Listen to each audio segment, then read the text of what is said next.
Yes, I do rock out to my own music. I love that song that comes on in the intro. Hey, what's up? What's up? Going to talk to you really quick today about if you are in sales and you are a sales pro, this is for you. If you are a sales leader, this is probably also for you. Listen, listen. Discounts. Are they killing your credibility or are they gaining loyalty? Right? Because sometimes you're like, oh, but I got to give this customer a discount to really bring them in.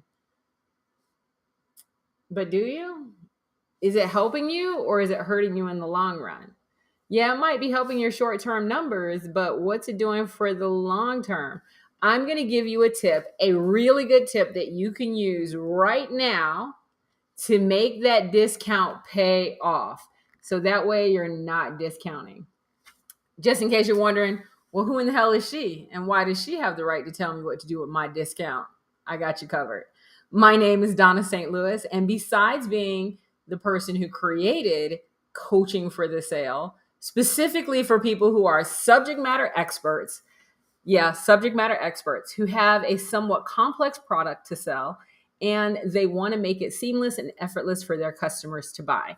Yeah, I kind of made that thing. And that methodology is a world-class methodology that has really changed the game for our clients.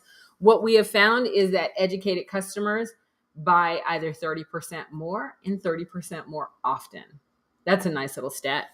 I'm also the CEO of Firebrand.net. I work with subject matter experts who want to turn their expertise into a high profit business. That's a nice way of saying I make smart people really rich. All right, let's do it. Let's talk about this. Discounts. You know the deal. You are right there. You've had the conversations, and now this person is saying to you, it's about the money. First of all, it's never about the money, but they're telling you it's about the money. And they're saying, it's just not in the budget this year. We don't have it right now. I'll think about it in 6 months. I'll think about it, by the way, means that it's definitely not about the money. But let's say before we start passing out discounts like we're making it rain like an NBA player to strip club, before we do that, let's really, really talk about whether it truly is the money. So before we go down the path of giving the customer a discount, we want to ask them this question. If I got you this discount that you're looking for, would you sign on the dotted line? Would we be ready to go forward? If your customer says, well, it's not about the money. I'm just going to let you know right there. It's not about the money. If they pause with the, well, it means that it is about one of three things. So it's not about the money. So then it's about timing. It's about time. It's about schedule. If it's not about time or if it's not about money or schedule, then it's about effort. How much work do they have to do? What's required on their part? And if it's not about money, time, or schedule, then it's about quality. And that quality can run in a multitude of things. It could be the quality of how much they trust you. That could be a quality issue, quality of your relationship. It could be the quality of your product. They don't believe your reputation. Again, this is a trust issue. So you really want to make sure that you know exactly why your customer is hesitating. Just because they said it's money doesn't mean it's money. You need to ferret out why it is. And to do that, of course, you have to ask the next best question.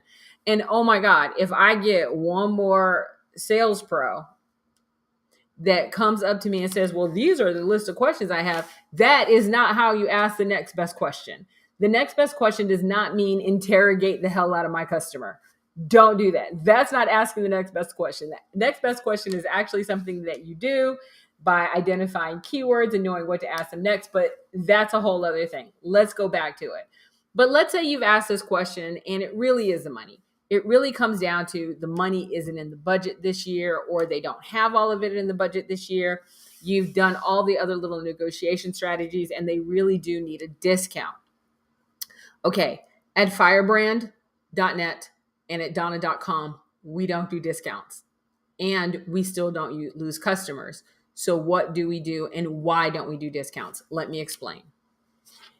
If you do a discount, let's say you have a product that's $10,000 and you tell the customer you can get them that product for $9,000, which would be right in line with their budget. This is what they hear. Oh, wow. Bob just went and got me a nice little discount. Was Bob trying to sell me a $9,000 product for $10,000? Would he have taken the $10,000 if I would have given it to him, knowing very well that this product is really only worth $9,000? Is this product even worth $9,000? Is this product worth $9,000? Can Bob get me another $1,000 discount? Is this a $7,500 product? Should I be getting a bigger discount? Yeah. When you give discounts, what you actually do is start raising questions in the minds of your customer in regards to the value of what you're selling them. Don't do discounts. And you're probably sitting there going, but I got a quota to hit and I'm not going to hit my numbers. And this customer will get me over the finish line. I got you covered. This is how you handle that. So let's say, for example, we're going to use Bob again, and Bob's giving a 10% discount. Do not give a 10% discount. Make the customer work for the money. This is how you do it. If they want a 10% discount, they must have skin in the game. So if you're showing up right now, you just got on the meat of it. Giving discounts are bad. And number two, we're going to show you what to do instead of giving a discount.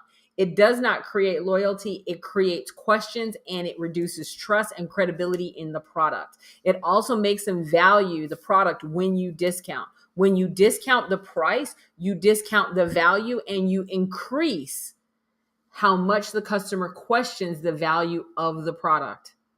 So this is what you're going to do instead.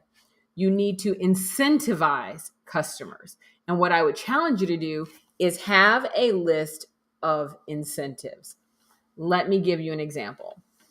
As a keynote speaker, as an international keynote speaker, my keynote rate is $25,000. So every time I step on stage, $25,000. However, I incentivize my customers when they hire me for multiple days. So then instead of giving them a keynote rate of $25,000, they get a daily rate of $25,000 when they hire me for 2 days. This means that they can get a keynote, a couple of breakout sessions, and something in the afternoon. They get 4, whatever they want that day. They can get 8 things. 8 things would normally cost $200,000. Now, what are they doing? They are literally getting 8 things for $50,000. I am incentivizing them to hire me for more than 1 day. And you're going, well, why in the hell would you do that? Well, number one, I'm going to be there anyway. Number two, the more I'm in front of my customer, the more likely they are to hire me again. Okay, and you're going, well, Donna, we can't do those types of incentives. It's okay. Let me give you another incentive. Check this out. Let's say my customer goes, Donna, seriously, like my budget for all the speakers in the conference is $25,000. I can't very well have you be all the speakers. And I'm like, can't you? Okay, so maybe they can't. But what if I said something like this? Do you have clients, coworkers, colleagues, people who are in your same situation? They are directors of sales, they are vice presidents of sales, and within the next 6 months, they're going to have a kickoff meeting. And for that kickoff meeting, they need a person who is a kick-ass sales speaker, an expert with her own methodology that says things that most people don't say. Would they like that? Would they like someone other than Bob too to be on stage? Maybe they like a little Donna to be on stage. And they're sitting there at that moment, they're going, I can think of a few people. Can you think of 5? Now all of a sudden their mind is ticking. Can they think of 5 people?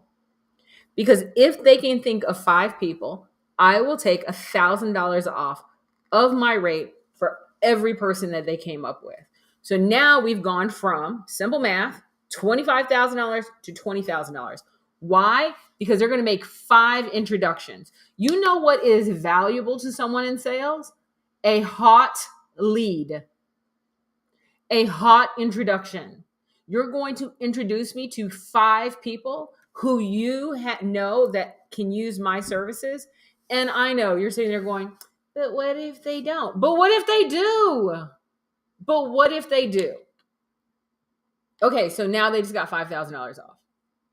Let's go to the next level. Okay, and maybe your number is different. Maybe you can give a percentage off. Maybe you can give a different dollar amount off. Do not get stuck in the details of what I'm doing. Get stuck in the details of what you can do. What is the percentage? How can you incentivize your customer? There's your first incentive. Let's say my second incentive is something like this. All right, now that we have that nailed down, we're still over budget. So let's say their budget is 17.5 and I'm at 25 and they're going, holy crap, we can never afford you. Pause. We just took 5,000 off. We're down to 17.5. And now what if I say something like this? Can you reserve the date in full? I know the event isn't for 6 months, but can you reserve the date in full within the next 7 to 10 business days? Now all of a sudden they're thinking, can I pay you in full within the next 7 to 10 business days? If the answer is yes, I'll give you a 6% discount. Whoa, pause. What do we just do there? It's another $1,500 off. We are now at 18.5. We're at 18.5. We went from 25,000 to 18.5, and we're only $1,000 difference. I'm pretty sure they can find an extra $1,000. And by the way, for my clients who have the testicular fortitude and ovarian audacity to ask for the extra 1,000, I usually do something like meet them halfway. But my point is that I have just secured a client and 5 introductions. Do you know what I'm going to do with 5 introductions? I have an 80% close rate. What do you think I'm going to do with 5 introductions? Listen, I don't care who you are, but if you told your sales leader, listen, I'm going to need to give her 5 introductions and she's going to give me a $7,500 discount, all of a sudden they're like, okay, 5 introductions. Let's make those introductions happen. In fact, let's make the introductions happen. Let's make sure we get her on the calendar. Let's make the conversations happen. Let's get them in text messages. Are you kidding me? What am I going to do with that? I'm going to turn those 5 introductions into another $80,000. That's my average. 5 introductions quickly becomes $80,000. I gave up $7,500 to get $80,000. I basically gave them a 10% discount. I need you to stop discounting for your customers and start incentivizing your customers. Start thinking about, how do I maintain the integrity and value of my product and let my customer know that it is important to me to maintain the integrity and value of my product. When I work for companies like Microsoft, Salo, TransFinder, Greycastle, right? Big and small companies alike. This is one of the things that I teach them. Yes, you have to educate your client. You also have to educate your sales pros to recognize that discounts, the words discount, literally have a negative psychological effect on your customer buying from you again and increasing trust. It negatively impacts the trust your client has in you. They now think that you are trying to get over on them. Can't do that.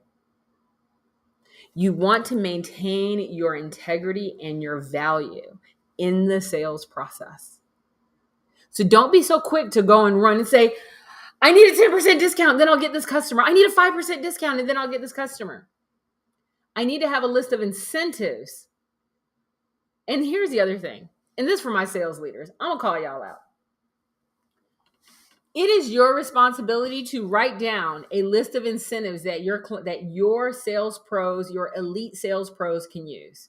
You need to have those written out. What do those incentives look like?